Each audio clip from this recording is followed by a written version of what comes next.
Hello friends, welcome my YouTube channel CD RK Seni B.Ed classes.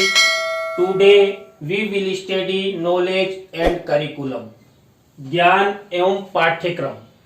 इस paper के अंतर्गत आज की हमारी प्रातःकालीन क्लास का टॉपिक रहेगा शिक्षा और प्रजातंत्र। देखिए, आप सभी को पता है हमारे भारतीय समाज के लिए शिक्षा अति आवश्यक अंग है। यदि हमें भारतीय समाज का विकास करना है, उसे प्रगति की ओर ले जाना है, विकासशील से विकसित अवस्था की ओर ले जाना है, तो भारतीय समाज के लिए शिक्षा अति आवश्यक है। उसी प्रकार हमारे देश में प्रजातंत्रीय लोकतंत्रात्मक शासन प्रणाली प्रचलित है। हमारे देश में जनता द्वारा शासन चुना जाता है। जनता के चुने हुए प्रतिनिधि ही हमारे देश का शासन संभालते हैं और एक योजना के अनुसार हमारे देश को आगे बढ़ाने का प्रयास करते हैं। तो शिक्षा और प्रजातंत्र की सफलता हमारे समाज को आगे दिशा निर्देश प्रदान करती है, आगे बढ़ाने में सहयोग प्रदान करती है। तो देखिए, यदि आप हमारे YouTube चैनल पर पहली बार आए हैं तो हमारे YouTube चैनल को सब्सक्राइब करें और पास ही बने बेल आइकन के बटन को दबा देवें, जिससे हमारे द्वारा जब भी हमारे YouTube चैनल पर वीडियो अपलोड किए जाएं या लाइव क्लास चलाई जाए तो उनके नोटिफिकेशन आपको मिल सके और आप अच्छी तैयारी कर सके। तो आइए देखते हैं शिक्षा और प्रजातंत्र। शिक्षा और प्रजातंत्र के अंतर्गत शिक्षा जहां अपने युग का प्रतिनिधित्व करती है, वहां एक नए युग की रचना करने में भी सहयोग करती है। देखिए, जो हमारी शिक्षा है जो हम प्राप्त करते हैं और शिक्षा के द्वारा जो हमारे ज्ञान में वृद्धि होती है, हम प्रगति करते हैं, हम लोगों में समझदारी उत्पन्न होती है। उस शिक्षा के द्वारा जो नए युग की संरचना होती है। क्यों? क्योंकि यदि जो व्यक्ति या समाज का बालक शिक्षा प्राप्त करेगा तो वो नए युग का निर्माण करेगा, एक सभ्य समाज का निर्माण करेगा और अच्छे सुसंस्कृत और सभ्य समाज का निर्माण करते हुए वो पूरे भारतीयों को आगे बढ़ाने का प्रयास करेगा। शिक्षा की भूमिका इस युग को संभालने यानी वर्तमान युग को संभालने और दूसरे भावी युग को सही दिशा देने की रही है। देखिए, हमारी जो शिक्षा है वो वर्तमान समय को भी संभालती है कि वर्तमान समय में क्या हो रहा है, किस प्रकार शिक्षा के माध्यम से समाज का विकास संभव है और आने वाले फ्यूचर में क्या होगा। इन सब की जानकारी हम शिक्षा के माध्यम से प्राप्त करते हैं और आगे बढ़ते हैं। भारत में प्रजातांत्रिक समाजवादी संविधान भारतीय संस्कृति जो नैतिकता पर आधारित है का प्रमुख स्थान है। देखिए, भारतीय समाज में प्रजातांत्रिक समाजवादी शासन प्रणाली प्रचलित है और हमारे संविधान में भी उल्लेखित है। भारत में जनता का के चुने हुए प्रतिनिधि ही शासन करते हैं। हमारे देश में लोकतंत्र शासन प्रणाली को अपनाया गया है, जिसमें व्यक्ति की स्वतंत्रता, उसकी प्रतिष्ठा इत्यादि का स्पष्ट प्रावधान किया गया है।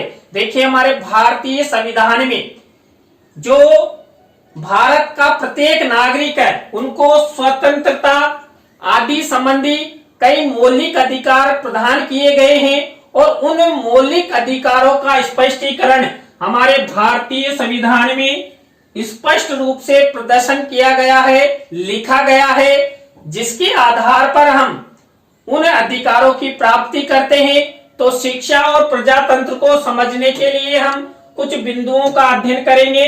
देखिए, शिक्षा और प्रजातंत्र को समझने के लिए पहला बिंदु है राष्ट्रीय शिक्षा नीति में समान पाठ्यक्रम के जो मानक तत्व निर्धारित किए गए हैं, वो मानक तत्व कौन कौन से हैं। देखिए, राष्ट्रीय शिक्षा नीति में समान पाठ्यक्रम हेतु हमारे समाज, सांस्कृतिक धरोहर, लोकतंत्र, धर्मनिरपेक्षता, पर्यावरण संरक्षण, सामाजिक समानता, सीमित परिवार का महत्व, वैज्ञानिक तरीकों को अमल में लाना और वसुधैव कुटुंबकम।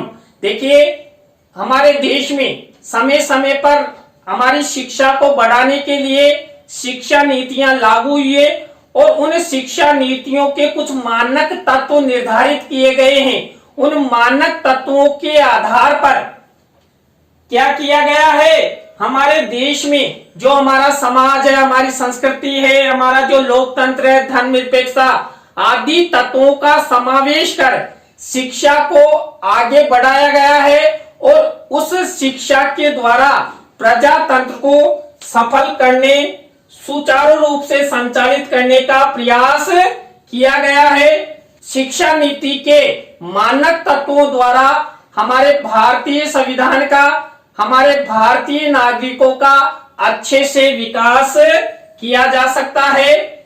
दूसरा बिंदु है प्रजातांत्रिक शिक्षा के लिए आदर्श स्थिति। देखिए, ये वाला टॉपिक आपके 5 अंकों में कई बार आ चुका है कि प्रजातांत्रिक शिक्षा के लिए आदर्श स्थिति है। आप सबको पता है हमारे देश में प्रजातंत्र प्रचलित है और प्रजातंत्र शासन शिक्षा के लिए आदर्श स्थिति है। कैसे? देखिए, प्रजातांत्रिक समाज में या प्रजातांत्रिक शासन व्यवस्था में सभी व्यक्तियों को शिक्षा प्राप्ति का समान अधिकार, समान अवसर प्रदान किया जाता है, जिससे सब अपनी इच्छा के अनुसार स्वतंत्र रहकर शिक्षा प्राप्त कर सकते हैं और शिक्षा प्राप्त कर वो अच्छा ज्ञान ग्रहण करते हुए अपना भविष्यकृत विकास कर सकते हैं। इसलिए यहाँ पर जो प्रजातंत्र है, उस प्रजातंत्र को शिक्षा के लिए आदर्श स्थिति बताया गया है। शिक्षा द्वारा जब मानवीय आत्मा की प्रतिष्ठा होगी, देखिए, शिक्षा के द्वारा हम एक दूसरे का सहयोग करते हैं, भाईचारे की भावना उत्पन्न होती है और अनेक धर्मों, जातियों के प्रति सकारात्मक आपस में मिलजुल कर रहने की भावना हमारे अंदर उत्पन्न होती है, जिससे क्या होता है, मानवीय आत्मा की प्रतिष्ठा होती है। किनमें? हमारे समाज के नागरिकों में। अभिव्यक्ति की स्वतंत्रता का आदर करने व मत विभिन्नता को सहन करने की क्षमता का विकास होगा। किसके द्वारा? शिक्षा के द्वारा। और शिक्षा और प्रजातंत्र हमारे भारतीय समाज में क्या होगा? स्वतंत्रता का अधिकार दिलाएगा। देखिए, हमारे देश में संविधान कब बना? जब हमारे देश में एक प्रजातांत्रिक शासन व्यवस्था को अपनाया गया। हमारा संविधान किसी एक व्यक्ति ने नहीं लिखा है, एक चुनाव प्रक्रिया के तहत हमारे देश के विभिन्न क्षेत्रों के लोगों ने संविधान निर्माण में प्रतिनिधित्व किया, तब जाकर हमारा भारतीय संविधान बना है। तो प्रजातांत्रिक व्यवस्था में शिक्षा को आगे बढ़ाने हेतु अनेक प्रयास किए जाते हैं और प्रजातांत्रिक व्यवस्था के अंतर्गत शिक्षा प्रदान करने हेतु सभी धर्मों, सभी जातियों और सभी वर्गों के लिए अनेक योजनाएं संचालित की जाती है। स्वेच्छा व परस्पर विभिन्न क्षेत्र, भाषा के लोगों में विश्वास और सहयोग पर बल दिया जाएगा, तभी शिक्षा सार्थक हो सकेगी। देखिए, आप सबको पता है हमारे देश में अनेक धर्म, जातियां और वर्ग है और उनमें भी अनेक भाषा संबंधी विभिन्नताएं हैं। यानी हमारे देश को विभिन्नताओं का देश कहा जाता है।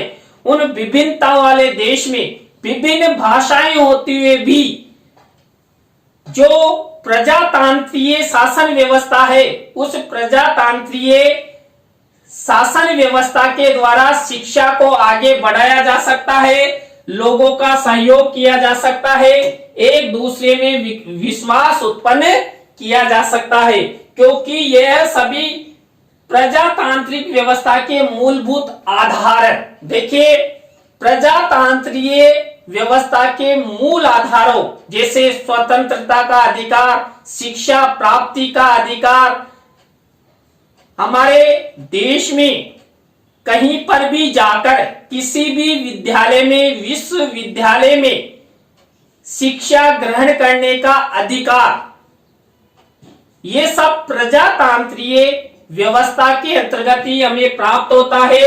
और प्रजातांत्रिक शासन व्यवस्था में ऐसा होने से हम सबका विकास होता है। इसके लिए समाज, अभिभावकों, अध्यापकों एवं छात्रों का आचरण नैतिकता पर आधारित होना चाहिए। यानी कि जो हमारे समाज में जो भारतीय नागरिक है, अभिभावक है, शिक्षक है, छात्र हैं, वो सब आपस में भाईचारे के साथ सभी धर्मों, जातियों, वर्गों यानी भारतीय विभिन्नताओं का आदर करते हुए, सकारात्मक दृष्टिकोण का निर्माण करते हुए वो आगे बढ़ेंगे तो वो प्रजातंत्रीय शासन प्रणाली में अच्छी शिक्षा ग्रहण कर सकते हैं और आगे बढ़ सकते हैं, समाज के जिम्मेदार नागरिक बन सकते हैं। और देखिए, शिक्षा के द्वारा ही जो प्रजातंत्रीय शासन व्यवस्था है, उस प्रजातंत्रीय शासन व्यवस्था में अच्छे नागरिक तैयार किए जाते हैं। अच्छे नागरिक देश के शासन को चलाने हेतु हमेशा तत्पर रहते हैं, सक्रिय रहते हैं, देश की भलाई का उनके मन में जज्बा होता है। इसलिए शिक्षा के द्वारा भी प्रजातंत्रीय शासन व्यवस्था को आगे बढ़ाया जाता है, तभी प्रजातंत्र और शिक्षा एक दूसरे का पूरक है। तीसरा हमारा बिंदु है प्रजातंत्र और शिक्षा और प्रजातंत्र के अंतर्गत शिक्षा की सार्थकता। देखिए, शिक्षा की सार्थकता कब सफल हो सकती है? जब हम सब मिलकर आपस में भाईचारे के साथ रहें और हमारे भारतीय संविधान में जो अधिकार हमें प्रदान किए गए हैं, उन अधिकारों को ग्रहण करते हुए शिक्षा प्राप्त करें। शिक्षा द्वारा हम स्वयं के प्रति, समाज के प्रति, देश के प्रति, हम सभी धर्मों के प्रति आदर का भाव समझ सकते हैं। देखिए, शिक्षा के द्वारा ही सभी नागरिकों, बालक बालिकाओं में समझदारी का विकास होता है, सकारात्मक दृष्टिकोण का निर्माण होता है और उस सकारात्मक दृष्टिकोण के निर्माण के द्वारा अपने समाज के प्रति, देश के प्रति और सभी धर्मों, जातियों और वर्गों के प्रति सम्मान का भाव, आदर का भाव उनमें उत्पन्न होता है और उसी के द्वारा हम सब हमारे भारतीय संविधान का विकास कर सकते हैं, उसे आगे बढ़ा सकते हैं। इसी क्रम में देखिए, भ्रष्टाचार, अन्याय, धार्मिक कट्टरता, अंधविश्वास जैसे ऋणात्मक मूल्यों पर रोक वांछित है। देखिए, हमारे भारतीय समाज में कई प्रकार के भ्रष्टाचार, अन्याय, धार्मिक कट्टरता, अंधविश्वास जैसे ऋणात्मक मूल्य प्रचलित है। इन सब ऋणात्मक मूल्यों को हम शिक्षा के द्वारा ही दूर कर सकते हैं। तो भारत के प्रत्येक बालक बालिका को समान शिक्षा के अवसर प्रदान कर उन्हें शिक्षित करवाना चाहिए, जिससे हमारा प्रजातंत्र भी सफल हो और हमारी शिक्षा के उद्देश्य भी पूरे हो सके। दूसरे व्यक्तियों के विचारों का आदर करने की भावना, सार्वभौमिक भ्रातृत्व की भावना का विकास शिक्षा के माध्यम से भी हो सकता है।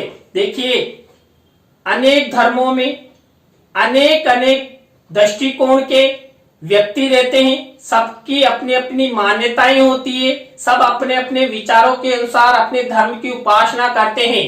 लेकिन यदि वो शिक्षा प्राप्त कर लेते हैं तो शिक्षा के द्वारा उन सब में क्या होता है, सभी लोगों के विचारों का आदर करने, सम्मान करने और सार्वभौमिक भातृत्व की भावना, यानी कि हम सब भारतीय भाई हैं, ये हमारा एक परिवार है और इस परिवार में हम सब आपस में मिलजुल कर एक दूसरे का विकास करेंगे, एक दूसरे को आगे बढ़ाने का प्रयास करेंगे और ये सब हो सकता है शिक्षा के द्वारा।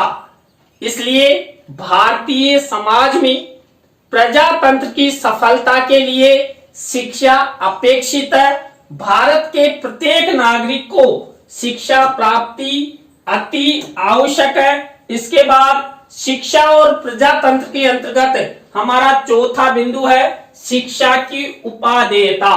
शिक्षा की उपयोगिता समझना अति आवश्यक है और शिक्षा के द्वारा ही हमारा विकास संभव हो पाता है।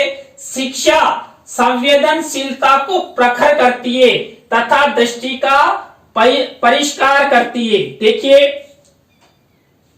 यदि व्यक्ति अनपढ़ होगा, अशिक्षित होगा, तो उसके अंदर कई प्रकार की नकारात्मक धारणाएं, कई प्रकार के अंधविश्वास, कई प्रकार की रूढ़ियां, मान्यताएं उसके मन में चलती रहेगी। तो इन सब को दूर यानी अंत उनमें निखारता हम शिक्षा के द्वारा ही ला सकते हैं। शिक्षा की उपादेयता, शिक्षा की उपयोगिता का महत्व समझकर ही हम शिक्षा के प्रति सकारात्मक दृष्टिकोण अपना सकते हैं। राष्ट्रीय एकता को बढ़ाने तथा समाजवाद, धर्मनिरपेक्षता एवं लोकतंत्र के मूल्यों के प्रति स्थापना में भी शिक्षा सहायक होती है।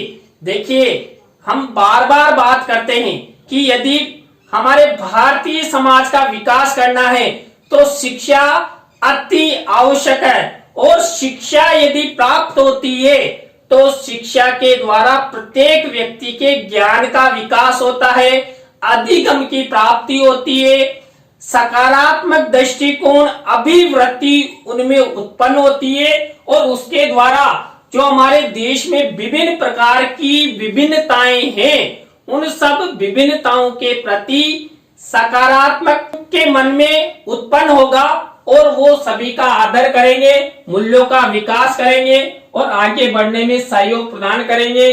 शिक्षा के माध्यम से नागरिकों में ऐसी अभिवृत्तियां विकसित की जा सकती है जो प्रजातांत्रिक प्रणाली को आधारभूत स्तंभ प्रदान कर सकती है। देखिए, शिक्षा के माध्यम से ही जो प्रजातंत्रीय शासन प्रणाली की जो अभिवृत्तियां हैं, जो विचार हैं, जो दृष्टिकोण है, वो सब हम शिक्षा के द्वारा ही प्राप्त कर सकते हैं और आगे बढ़ सकते हैं।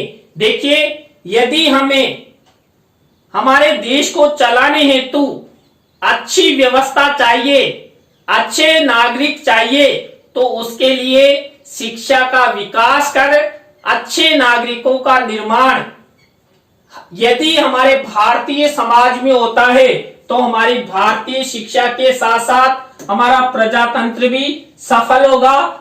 शिक्षा और प्रजातंत्र के अंतर्गत हमारा पांचवा बिंदु है संविधान और मूल कर्तव्य। देखिए, हमारे भारतीय संविधान में प्रत्येक भारतीय को संविधान के अनुसार चलने और संविधान में उल्लेखित अनुच्छेदों के अनुसार कई अधिकार प्रदान किए गए हैं। तो हमारे भारतीय संविधान में प्रत्येक नागरिक को संविधान प्रदत्त के साथ साथ मूल कर्तव्य भी प्रदान किए गए हैं। देखिए, जो संविधान और मूल कर्तव्य हैं, ये टॉपिक आपकी परीक्षा में कई बार आ चुका है टिप्पणी के रूप में, तो इसे आप अच्छे से तैयार कर ले। वर्तमान में अनुच्छेद 51A के तहत वर्णित 11 मौलिक कर्तव्य हैं। देखिए, वर्तमान समय में हमारे भारतीय संविधान में अनुच्छेद 51A या क के अंतर्गत 11 मौलिक कर्तव्य हैं, जिनमें से 10 को 42वें संविधान संशोधन के माध्यम से जोड़ा गया था। देखिए यहां पर विशेष आपका एक प्रश्न बनता है कि हमारे मूल संविधान था उसमें जो मौलिक कर्तव्य थे या नहीं। लेकिन जब हमारे देश में 42वां संविधान संशोधन हुआ, उसके अंतर्गत 10 मौलिक कर्तव्य जोड़े गए जो भारत के प्रत्येक नागरिकों से संबंधित है, जबकि 11वें मौलिक कर्तव्य को वर्ष 2002 में 86वें संविधान संशोधन के जरिए संविधान में शामिल किया गया, जोड़ा गया। भारतीय संविधान में नागरिकों के 10 कर्तव्य निर्धारित किए गए हैं। देखिए 10 तो ये हैं, और एक जो 11वां कौन सा, शिक्षा का अधिकार अधिनियम के तहत निःशुल्क शिक्षा संबंधी, यानी कि भारत के प्रत्येक अभिभावक उनकी बालक बालिकाओं को शिक्षा प्रदान करने हेतु सुनिश्चितता का से संबंधित 11वां मूल कर्तव्य जोड़ा गया है। और वो 11वां मूल कर्तव्य कब जोड़ा गया, 2002 में। तो इस तरह हमारे टोटल वर्तमान में हमारे भारतीय संविधान में 11 मूल कर्तव्य लोगों को प्रदान किए गए हैं, और उनका पालन करना प्रत्येक भारतीय का प्रथम कर्तव्य है। इन कर्तव्यों का हृदय से पालन करने हेतु अभिरुचियों एवं अभिवृत्तियों का विकास करने का सफल प्रयत्न शिक्षण संस्थानों द्वारा ही संभव हो सकता है। देखिए शिक्षा की प्राप्ति हमें शिक्षण संस्थानों के माध्यम से होती है, और शिक्षण संस्थानों में पाठ्यक्रम का अध्ययन पुस्तकों आदि के माध्यम से शिक्षक द्वारा करवाया जाता है। तो यदि भारतीय बालक बालिका इन सब हमारे भारतीय संविधान, मूल अधिकार, मूल कर्तव्यों के बारे में अध्ययन करेंगे, तभी उनमें जागरूकता आएगी कि भारतीय नागरिकों को भी 11 मूल कर्तव्य प्रदान किए गए हैं, और उन मूल कर्तव्यों को आगे बढ़ाने का प्रथम कर्तव्य प्रत्येक भारतीय नागरिकों को है, जिसके माध्यम से हमारे भारतीय समाज का विकास होगा। इन कर्तव्यों का पालन करने में प्रजातंत्र की जड़ें और गहरी होगी। यानी भारतीय प्रजातंत्र को यदि सफल करना है तो भारत के प्रत्येक नागरिक को इन 11 मूल कर्तव्यों का पालन करना अति आवश्यक है, जिससे हमारे भारतीय संविधान का विकास होगा, हम सबका विकास होगा, हम सब आगे बढ़ेंगे और भारत के विकास में सहयोग करेंगे। तो देखिए आज की क्लास में हमने शिक्षा और प्रजातंत्र के बारे में अध्ययन किया। आपको वीडियो कैसा लगा कमेंट्स में हमें जरूर बताएं। नए टॉपिक के साथ हम आपसे फिर मिलेंगे CDRK Saini B.Ed classes YouTube channel पर। तो राम राम सा, बाय।